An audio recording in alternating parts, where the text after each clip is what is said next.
Madly বাঙালি চ্যানেলে সবাইকে নমস্কার, সবাইকে ওয়েলকাম। আজ 18ই এপ্রিল, বৃহস্পতিবার। কেমন আছেন সবাই আপনারা এই গরমে?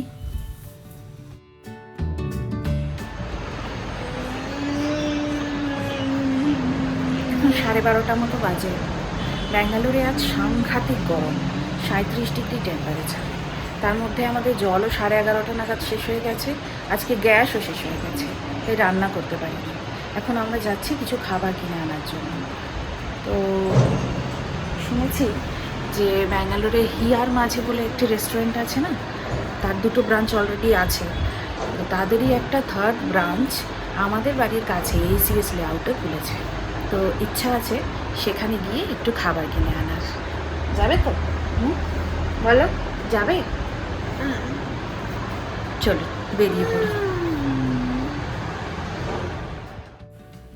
রামনবমীর জন্য কি সুন্দর সাজিয়েছে রাস্তাটা, দেখুন। যাই হোক, আজ আমরা যেখানে যাচ্ছি সেই রেস্টুরেন্টটার নাম হচ্ছে হিয়ার মাঝে কলকাতা। এদের আগের 2টো ব্রাঞ্চ আছে BTM আর ইলেকট্রনিক সিটিতে। এই নতুন ব্রাঞ্চটা এরা খুলেছে ব্রুকফিল্ডে, BEM এর লেআউট 6th স্টেজ। আমি কমেন্টে এদের পুরো ঠিকানাটা দিয়ে দেব। দেখুন, কথা বলতে বলতে পৌঁছেও গেলাম। কি সুন্দর বাইরে চেয়ার দিয়ে সাজিয়ে রেখেছে। আসুন এবার ভেতরটায় গিয়ে দেখি কেমন হয়েছে দোকানটা। হিয়ার মাঝে কলকাতা, নামটা ভারী সুন্দর না? চলুন এবার ভেতরে যাই। ছোট্ট ছিমছাম দোকান, দুদিকে একটু বসার জায়গাও করেছেন, আর ডেকোরেশনটাও খুব রুচিসম্মত লাগছে আমার।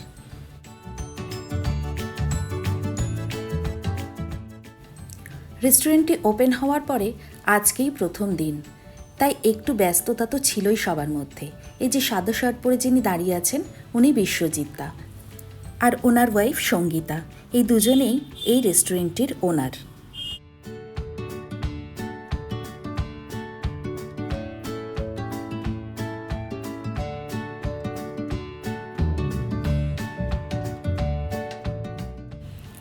হিয়ার মাঝে কলকাতা কিন্তু ব্যাঙ্গালোরে বাঙালিদের মধ্যে বেশ একটি জনপ্রিয় নাম।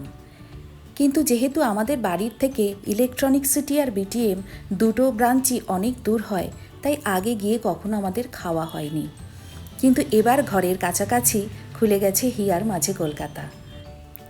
তাই এতদিন ছবিতে দেখা সব লোভনীয় খাবার চেখে দেখতে আর বাধা থাকলো না।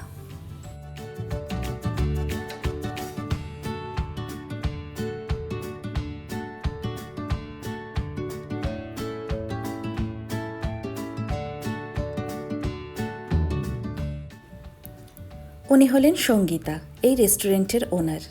আজকেই প্রথম আলাপ, তারপরে জমে উঠেছিল গল্প।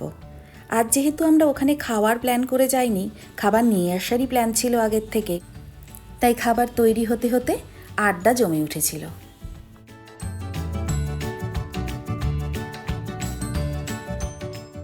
শুধু সঙ্গীতা বা বিশ্বজিৎ দাই নন, প্রত্যেকটা স্টাফের ব্যবহারও ভীষণ অমায়িক, ভীষণ আন্তরিক। আজ যেহেতু ওনাদের প্রথম দিন ছিল, তাই প্রত্যেকটি কাস্টমারের জন্য চা আর সিঙাড়া ছিল কমপ্লিমেন্টারি। হ্যাঁ, অনলাইন অর্ডারের সঙ্গেও ওনারা সিঙাড়া পাঠিয়েছেন কিন্তু। আর আরেকজন ভালো ভালো খাবার দেখে আহ্লাদে 8খানা।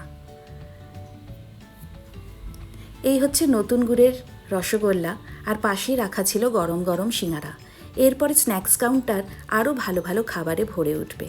আসুন এবার দেখে নিই এনাদের বাকি খাবারগুলো।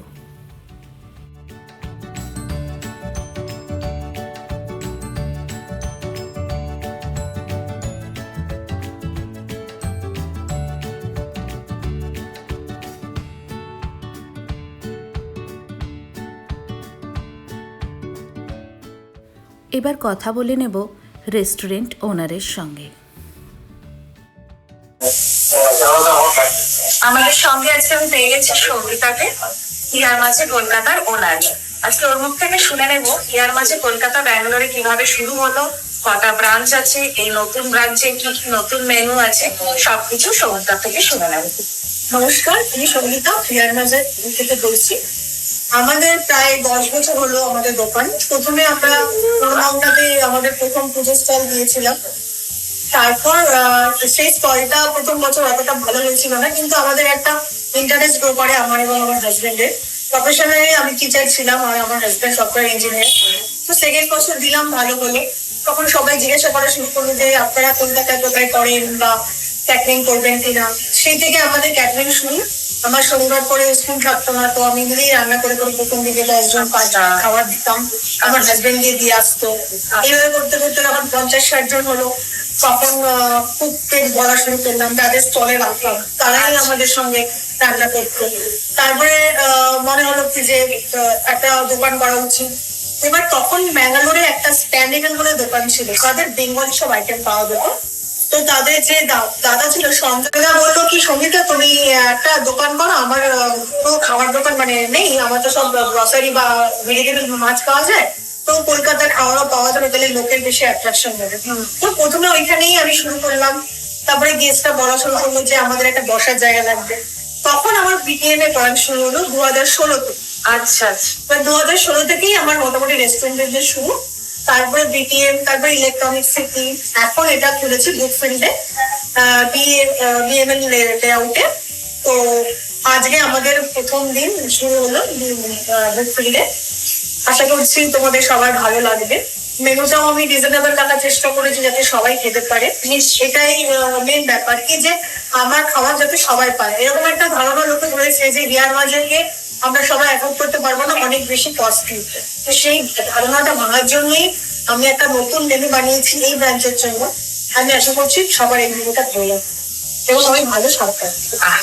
নিশ্চয়ই। আর তোমাদের একটু ওয়ার্কিং আওয়ার্সটা বলে দাও, মানে কখন খোলে? আমাদের 11:30 থেকে রাত্রি 10:30 পর্যন্ত। আচ্ছা। আর online delivery online Swiggy Zomato শুরু হয়ে গেছে। সুইগি আজকে থেকে শুরু হয়ে গেছে, জোম্যাটো ইভিনিং থেকে শুরু হয়ে যাবে। মোটামুটি কালকে থেকে সুইগি জোম্যাটো তোমরা পাবে। Thank you, thank you.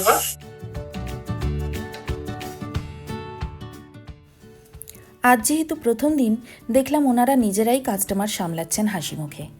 আমাদের পার্সেলও পেয়ে গেলাম আমরা কয়েক মিনিটের মধ্যে। চলুন এবার বিদায় নেওয়ার পালা। তার আগে অবশ্য পটুম্যান সঙ্গীতা আন্টির কাছে একটু ছোট্ট করে আদর খেয়ে নিল। চলুন এবার বেরিয়ে পড়ি আমরা। আবারও বলে রাখি, এটা কোনো প্রমোশনাল ভ্লগ নয়। আমরা আজ গেছিলাম, কি খেয়েছি কি করেছি সেটাই আপনাদের সামনে তুলে ধরলাম।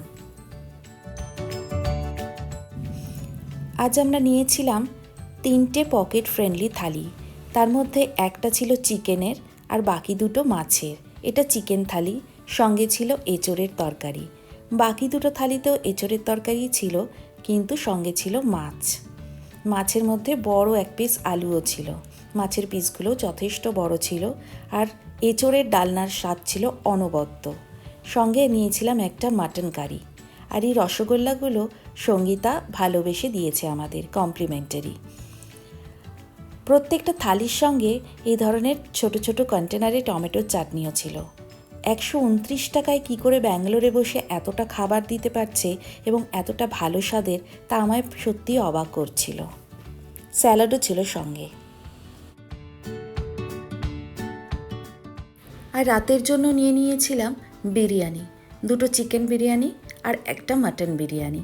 বিশ্বজিৎদার রিকোয়েস্টে মাটন বিরিয়ানিটা নিয়েছি। খেয়ে আপনাদের পরে জানাবো কেমন ছিল।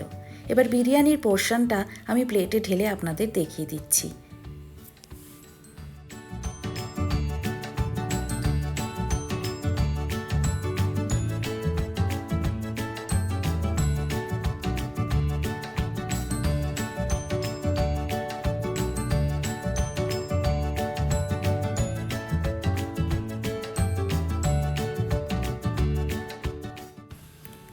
এক প্লেট মাটন বিরিয়ানিতে ছিল 2টো মাঝারি সাইজের মাটনের পিস, একটা বেশ বড় আলু আর 1 পিস ডিম।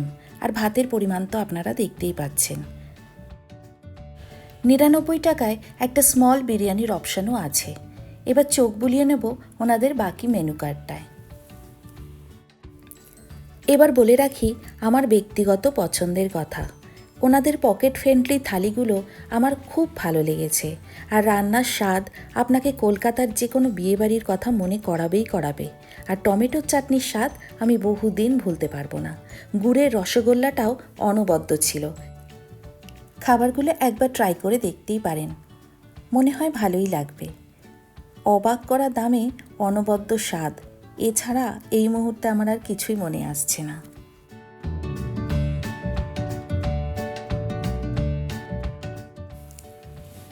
চলুন তাহলে আজকের খাই খাই পর্বটা এখানেই শেষ করি।